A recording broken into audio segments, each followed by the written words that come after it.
Memasuki pembahasan yang pertama mengenai pengertian IPS. Apa sih itu IPS? IPS memiliki kepanjangan dari Ilmu Pengetahuan Sosial. Menurut Yusnaldi tahun 2019, Ilmu Pengetahuan Sosial atau IPS merupakan integrasi dari berbagai cabang ilmu-ilmu sosial, yaitu sosiologi, sejarah, geografi, ekonomi, politik, hukum, dan budaya.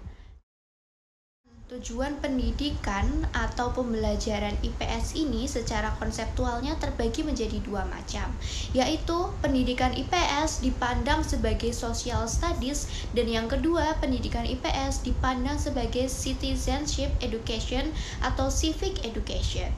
Tujuan yang pertama, pendidikan IPS dipandang sebagai social studies memiliki arti IPS ini bertujuan untuk mengkaji masalah-masalah sosial pada umumnya dan kehidupan manusia pada khususnya. Yang kedua, pendidikan IPS dipandang sebagai citizenship education atau civic education, memiliki arti bahwa pendidikan IPS ini bertujuan untuk membentuk peserta didik menjadi warga negara yang baik.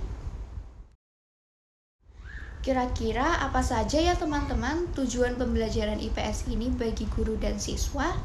Yang pertama, pembelajaran IPS bagi guru ini bertujuan agar guru mampu merencanakan, mengembangkan, dan membentuk kapasitas siswa yang menguasai informasi, nilai-nilai, dan kemampuan penting yang diperlukan hidup di mata masyarakat.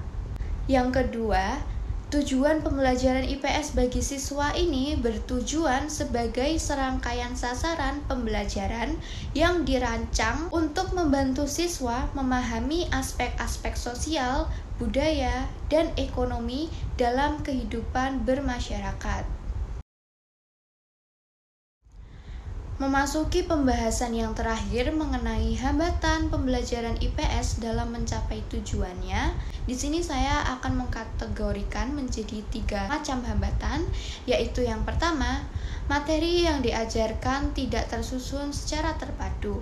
Artinya, pembelajaran IPS ini masih terdapat jarak pemisah di antara disiplin ilmu-ilmu sosial lainnya yang masuk ke dalam materi IPS atau masih terlihat antara materi geografi, ekonomi, dan ilmu sosial. Dalam arti lain, materi yang tersusun ini belum bisa dipadukan atau diintegrasikan dengan cabang-cabang ilmu lainnya. Hambatan yang kedua yaitu guru yang mengajarkan pembelajaran IPS ini belum semuanya berasal dari latar belakang jurusan atau program studi pendidikan IPS, melainkan masih kebanyakan dari latar belakang jurusan pendidikan ekonomi, sosiologi, sejarah, dan ilmu sosial lainnya. Latar belakang guru yang mengajarkan pembelajaran IPS bukan dari pendidikan IPS, sehingga wajar jika pembelajaran IPS ini tidak diajarkan secara terpadu.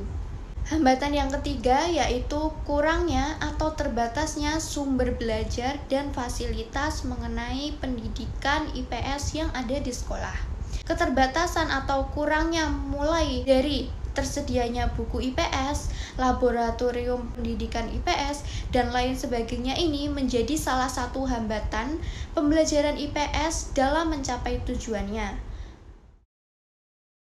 Dari beberapa pembahasan yang telah dibahas sebelumnya, bisa ditarik kesimpulan bahwa IPS merupakan suatu mata pelajaran yang mengkaji dan berperan penting dalam pembentukan sikap siswa dalam kehidupan sosial yang bahannya didasarkan pada kajian sejarah, ekonomi, geografi, sosiologi, antropologi, dan cabang-cabang ilmu sosial lainnya.